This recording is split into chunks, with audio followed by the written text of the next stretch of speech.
안녕하세요, 구독자님들. 저는 서울에 거주하고 있는 30대 초반의 여자예요. 결혼은 이제 3년 차이고 아직 아이는 없습니다. 3살 연상의 남편이랑은 맞벌이를 하며 아직 전셋집 탈출을 못한 상태이고요.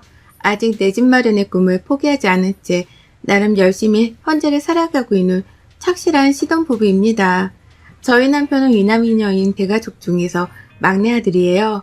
시댁은 서울에서 3시간가량 떨어져 있는 지방에 있었고, 저희 남편은 대학을 서울로 진학하게 되면서 20살 적부터 쭉 자취를 시작한 케이스였습니다. 남매들이 모두 다 여전히 지방에 살고 있는 것에 비해 저희 남편은 혼자 시댁에서 일찌감치 독립을 해 떨어져 나와 사는 자식이었죠. 그래서였는지 시어머니는 유독 막내 아들이라며 제 남편을 더 잘 챙겨주는 것도 있었고요. 어릴 적부터 일찌감치 손을 벗어나 자란 아들이라는 이유로 더 감싸주고 신경 쓰며 사셨답니다. 반찬도 일부러 서울 사는 남편에게만 보내주셨고, 지금 남편 나이가 30 중반인데 여전히 어머님은 스스로 지어내신 남편 옷을 주기적으로 보내주기도 하세요. 그 정도로 막내 아들 사랑이 유별난 분이셨죠. 남편이 시어머니께 가장 사랑받는 자식이다 보니 저에게도 콩고물이 좀 떨어지지 않겠나 싶어서 처음엔 그저 아무렇지 않았습니다. 남편 먹으라고 보내주신다는 반찬도 제가 같이 먹으면 그만인 것이었고, 남편 입으라고 만들어 보내주시는 옷도 제가 따로 남편에게 옷을 사주지 않아도 되는 것이니 좋은 것이었죠. 분명 결혼하고서 한 달가량까지만 하더라도 전 이런 느긋한 생각이나 하면서 살았습니다. 그런데 더 살아보니까 느긋하면 절대로 안 될 일이더라고요. 저한테 쏟아질 엄청나게 괴로운 일들이 한가득이라는 걸 그땐 미처 몰랐었던 겁니다. 저희 어머님, 제 남편 사랑이 유별나긴 하셨으나 그렇다고 해서 저까지 유별나게 좋아라 해주시는 건 절대 아니셨습니다. 남편 먹으라고 반찬을 보내기는 하셨으나 제가 갑각류 알러지 때문에 잘 먹지 못한다는 게 반찬을 일부러 산더미처럼 쌓아 보내주기도 하셨고요. 보란듯이 남편만 먹이겠다는 마음이신 건지 반찬통마다 우리 아들에게 라는 쪽수를 붙이셔서는 남편만 손대라는 듯이 택배를 보내기도 하셨었죠. 옷도 남편 여름 옷만 쏙, 여름 잠옷에 겨울 티셔츠만 쏙 만들어서는 택배를 보내주시고, 저한테 전화를 하셔서는 옷을 망가뜨리지 말고 잘 씻어다가 말리라며 잔소리만을 늘어놓는 어머님이셨습니다. 남편을 잘 챙겨주긴 하셨으나 그렇다고 해서 와이프인 저한테까지 콩고물이 떨어지는 일은 절대로 없었어요. 그러니 저도 슬슬 아들 사랑만 유별난 시어머니라는 생각을 하게 되었죠. 집안은 늘 반갑지 않은 시어머니의 반찬들로 쌓여가기 시작했고, 다 제때 먹지 못해서 버리는 음식이 투성이었음에도 불구하고 어머님은 꾸준히 갑각류 반찬들을 산더미처럼 쌓아 보내셨습니다. 그래도 천만다행이었죠. 내 집을 자기 집처럼 드나들지 않는 게 어딘가 싶었거든요. 그것만큼은 끔찍해서 절대로 못 봐준다 싶었는데요. 세상에, 어머님이 저희 집에 오지 않는 대신 저희를 어머님 집으로 부르시더라고요. 3시간이 걸리는 시댁까지 한 달에 한 번, 많게는 2번이나 말입니다. 분명 말씀드렸듯이 저희 남편은 막내 아들이고 집안에 장남인 아주버님이 계셨는데요. 아주버님이 결혼을 하고 형님이랑 시댁 제사일이나 경조사에 손을 딱 놓는 바람에 시어머니와 형님 간의 갈등이 이만저만이 아니었어요. 제가 시집을 왔을 때에는 이미 그 갈등이 최고조에 달하는 중이었고요. 그렇다 보니 어머님은 장남 맏며느리 노릇을 해주지 않은 아주버님과 형님을 대신해서 저희 부부에게 기대를 걸기 시작하셨죠. 비록 막내 아들이지만 집안의 제사도 챙기고 며느리 노릇도 팍팍 해가면서 집안의 보탬이 되라고 말입니다. 막내 아들한테 잘 보이기 위해서 음식이나 옷을 가지가지 택배로 보내오셨던 건지 어머님은 슬슬 시댁으로 오라는 말을 부쩍 자주 하기 시작하셨고요. 남편은 어떻게 구워 삶으신 건지는 모르겠으나 매번 제사 때가 되면 남편이 먼저 자진해서 시댁을 가자고 저를 일으켜 세웠습니다. 한 달에 한 번씩 저희 부부는 회사에 출근하지 않는 소중한 주말에 시댁을 찾아가야 했고요. 3시간이 걸리건 형식적인 거고, 가끔씩 차가 밀려 4시간이 걸릴 때에도 군말하지 않고서 시댁을 찾았어요. 그렇게 가서 저는 시어머니가 제사 음식을 준비하라고 시키는 것들을 말끔히 해치워야 했고요. 제사를 다 지내고 밥 먹는 것까지 시부모님이랑 같이 하고 나서야 서울로 돌아올 수 있었습니다. 왕복 이동 시간만 6시간 혹은 7시간이 걸리는 그 일정을 한 달에 꼭 한 번씩은 해야 했어요. 시어머니 생신이거나 시아버지 생신이 있으면 또 축하를 해드려야 한다면서 시어머니가 불러내셨고, 그러면 저희는 저번 주에 제사를 지낸다고 갔던 시댁을 또다시 주말이 되자마자 찾아가야 했답니다. 한 달이 고작 몇 번을 찾아가는 걸로 뭐 그리 스트레스냐고 하실 수도 있겠지만, 한 달에 몇 번씩이나 3시간 거리의 시댁에 찾아가 시어머니를 대신해서 제사 일을 지내는 건 분명 고역인 일이었습니다. 내 친정 부모님도 결혼하고 그리 자주 뵙지를 못했는데 제사라는 노동을 하려고 시댁에 한 달마다 찾아가는 건 어처구니가 없는 일이었죠. 남들은 어쩌다 한 번씩 보고 산다고 하는데 저는 잊을만 하면 또다시 한 달이 지나서는 시댁을 가야 할 일이 찾아오니 미쳐버릴 지경이었네요. 그걸 아는지 모르는지 남편은 늘 엄마가 허리가 안 좋으시대. 오늘은 감기에 걸리셨나봐. 드라이브 할 겸 갔다 오자. 라는 말로 저를 꼬드겼고요. 그렇게 저희 부부는 시어머니의 주도하에 남편의 합세로 시댁을 자꾸만 방문해야 했답니다. 그렇게 시댁에 가고 나면 본격적인 지옥훈련이 시작되었죠. 한두 번은 제사 음식을 같이 만드시더니만 언젠가부터 시어머니가 제사 요리를 하는 것에 손을 딱 놓아버리셨어요. 이제는 며느리가 혼자 해도 된다고 하시면서 저에게 모든 일을 떠맡겨버린 이유 때문이었죠. 처음엔 허리가 아프다거나 감기가 걸렸다는 핑계를 대면서 슬그머니 안방으로 들어가더니만 이제는 그냥 말없이 저를 부엌에 떠밀어 놓고서는 혼자 깎아먹을 과일들을 챙겨서는 곧장 거실로 가버리곤 하셨답니다.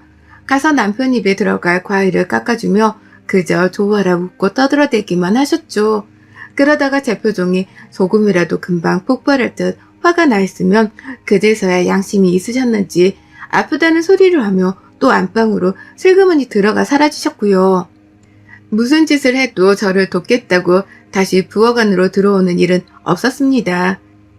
그 바람에 저는 3시간이 걸리는 짧지 않는 드라이브를 해서 시댁까지 간 걸로도 모자라 바로 제사 음식을 차려내겠다며 부엌 안에서 내내 서 있어야 했죠.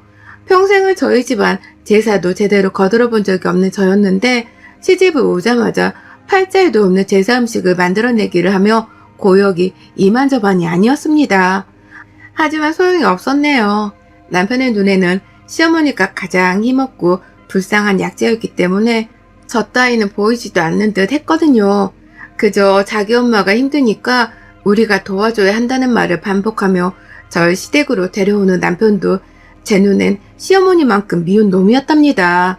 그러니 전 어머님의 입맛대로 어머님이 드시지 못하는 매운 음식이나 반찬들을 골라내서 제사 음식을 만들어냈고요.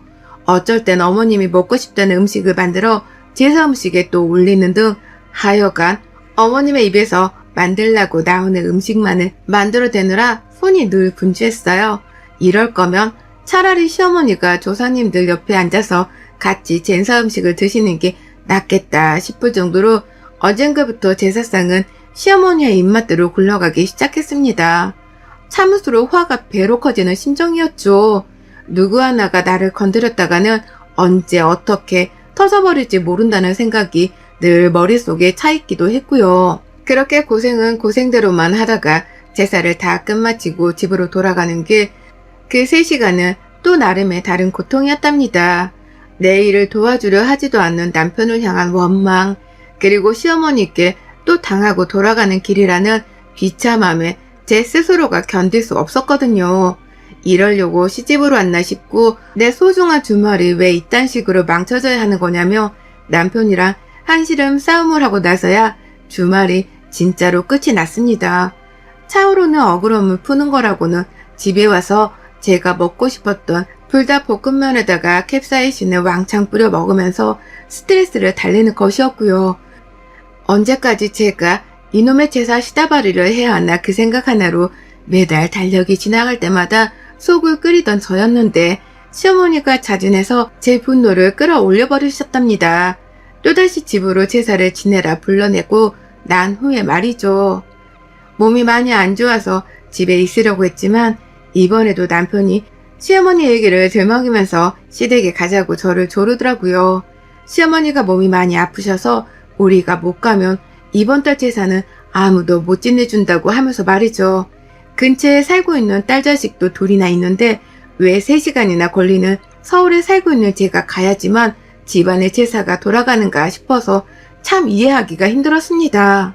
뭐 이런 어처구니 없는 집구석이 다 있나 싶은 마음에 끝까지 버텨보려다가 결국 남편이 이러다가 제대로 토라질 것 같아서 또 못 이긴 척 시댁으로 향했어요. 3시간을 또 차를 달려서 말이죠. 그렇게 시댁에 도착을 했더니만 어머님은 도착하자마자 썩은 표정을 들이미시며 제대로 인사도 안 받아주더라고요. 피곤해 죽겠다는 말을 자꾸만 하시면서 벌써부터 제사 음식을 차리지 않겠다고 연기를 펼치시는 겁니다. 그러면서 네가 다 알아서 해라. 제사 음식 한두 번 차리는 것도 아닌데 어른이 알아서 할까? 라는 말과 함께 안방으로 슝 하고 들어가 버리셨어요.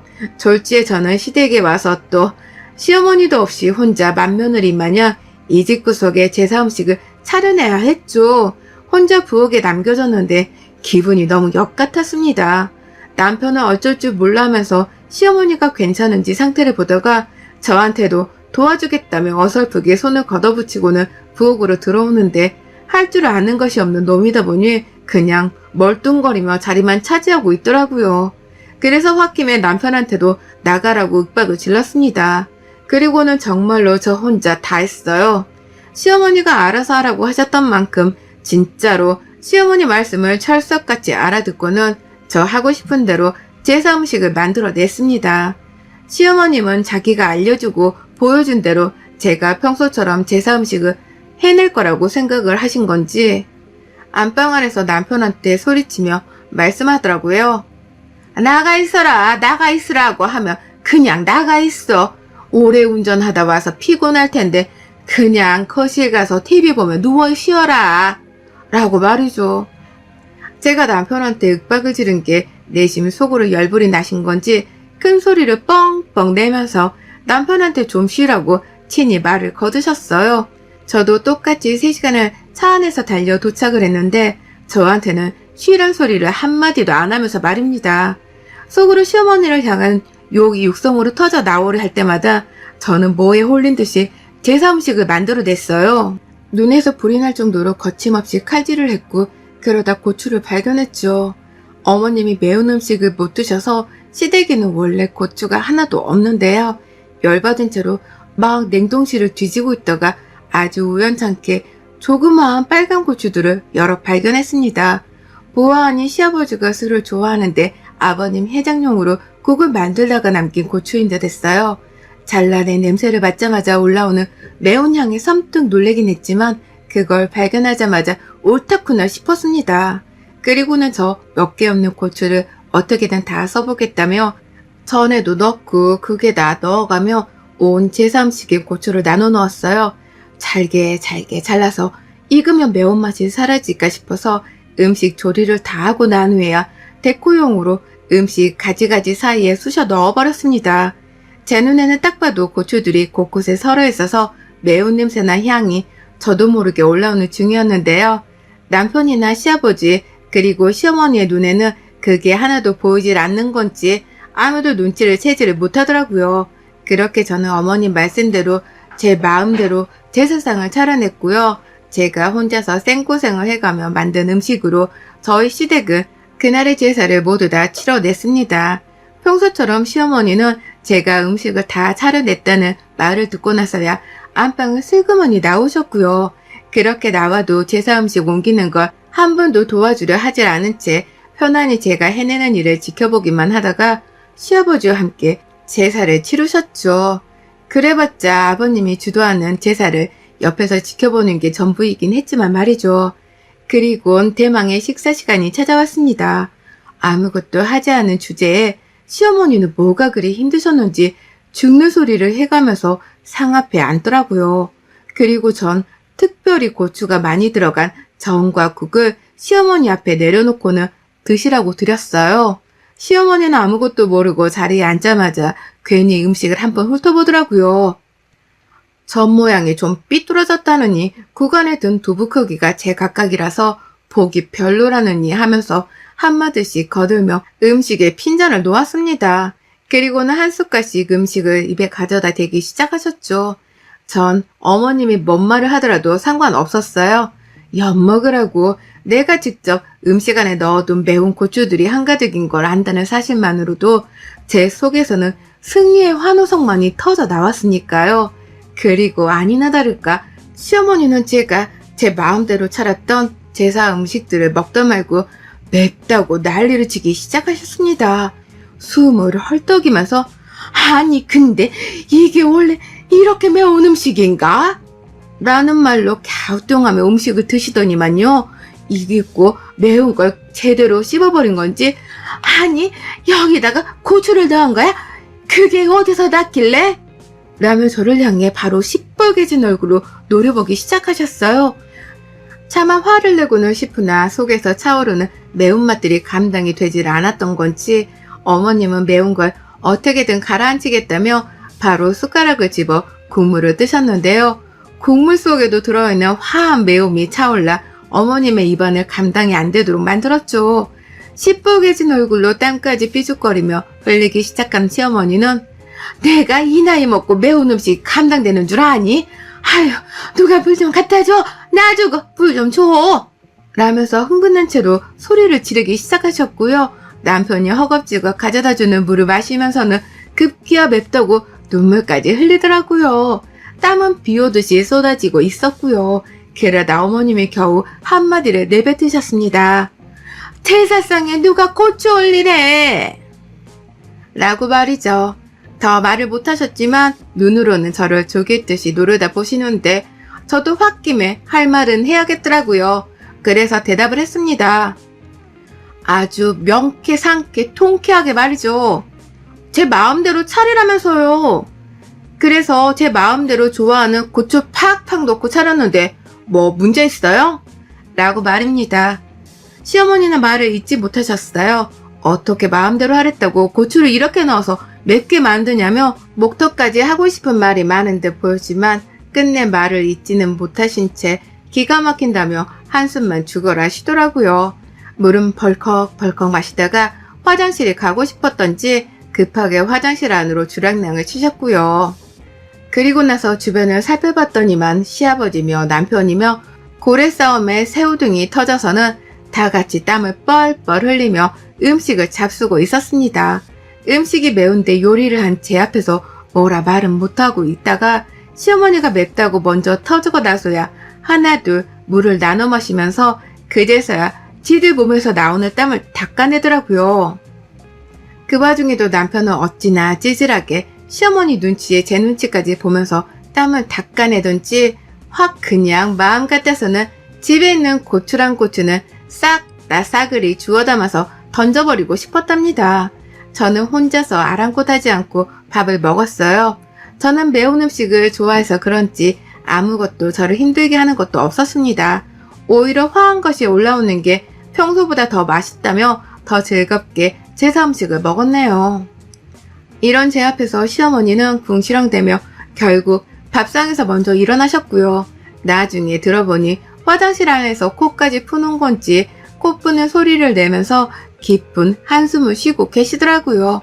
급기야 새밥을 가지고는 도로 밥상 앞으로 오셨다가 제가 숨겨놓은 고추가 들어있는 전을 한번 잘못 드시고서는 조상님이 놀래서 살아 돌아오시겠다 라고 하면서 놀라서는 부엌으로 달려가셨답니다. 먹던 걸 바로 뱉겠다면서 말이죠. 그렇게 시어머니는 결국 제가 차린 제사상을 먹겠다고 밥상으로 다시 되돌아오지를 못하셨어요. 먹던 걸 뱉겠다고 부엌으로 가버리시자마자 입을 싹 헹구고는 말도 없이 안방으로 기어 들어가 버리셨죠. 보통 같으면 아픈 척을 하면서 일을 안 하겠다고 들어갔을 안방이었는데요. 이번에는 제가 만든 음식으로 엿을 단단히 드시고 난 후 완전 패배를 인정하고는 입까지 다무신 채로 도망을 치신 것이었습니다. 그런 시어머니 태도에 저도 이번 싸움의 승리를 확신했고요. 먹는 걸로 이러는 게 많이 치사하다는 걸 너무나 잘 알고는 있었으나 먼저 치사한 방법으로 며느리를 구워 삶으로 하셨던 시어머니를 향한 분노가 더 컸기에 이번 일은 쌤쌤이 치기로 했답니다. 절대로 고추를 많이 넣어 죄송하다고 사과를 드릴 생각도 없었고요. 저는 혼자 말끔히 밥을 해치워 먹고서는 시어머니가 드시지 못할 것 같으니 내가 챙겨가겠다며 남은 음식들까지 싹 다 들고서는 시댁을 나왔어요. 시댁에는 거실 한복판에 덜 치워진 제사 음식들과 상차림으로 여전히 널브러져 있었는데요. 저는 그걸 치울 생각도 하지 않고 남은 음식들을 마저 다 싸다가 바로 집을 나와버렸습니다. 매운 거 먹고 빡친 시어머니 성질을 더 건드리지 말라는 말로 남편까지 회유를 해서는 그냥 불이 났게 시댁을 나와선 집을 돌아왔어요. 남은 주말을 어떻게든 1분 1초라도 더 잘 보내기 위해서 말이죠. 집에 돌아오고 나서야 시어머니께는 문자 한 통을 보냈습니다. 음식으로 또 장난치는 꼴 보기 싫으면 앞으로는 음식을 나눠서 하든지 같이 하든지 일을 공평하게 나눠서 분담하자고 말이죠. 직장 생활하면서 주말에 3시간 걸리는 시댁까지 왔다 갔다 하는 게 쉬운 일인 줄 아냐면서 장문의 문자 한 통을 보냈어요. 뭔 말씀을 하시더라도 이해하기 힘드니 답장은 사절이라는 마지막 문구까지 빨간색 느낌표를 3개나 붙여 보냈고요. 그리고 난 후 시어머니는 제 문자를 읽고서 곧장 씹으셨답니다. 며느리가 답장까지 사절이라고 하는데 굳이 답을 보낼 이유가 없으셨던 거죠. 그렇게 호되게 고추 섞인 음식으로 당하기까지 했는데 이제 와서 문자로 입씨름을 하기 괴롭고 하셨을 거고요. 이렇게 전 드디어 결혼생활 3년 만에 달마다 3시간이 걸리는 시댁에 가는 그 괴롭던 일정을 청산하게 되었답니다. 이제 더는 개고생을 해가며 시댁에 왔다 갔다 할 이유도 없고 그럴 일도 사라졌네요. 드디어 새로 다가오는 새로운 달을 반가워할 수 있게 되었답니다. 고된 역경 끝에 통쾌한 복수 한 방으로 맞이하게 된 자유. 앞으로 쭉 누리며 살 겁니다. 여러분의 생각은 댓글로 남겨주세요. 오늘도 시청해주셔서 정말 감사합니다.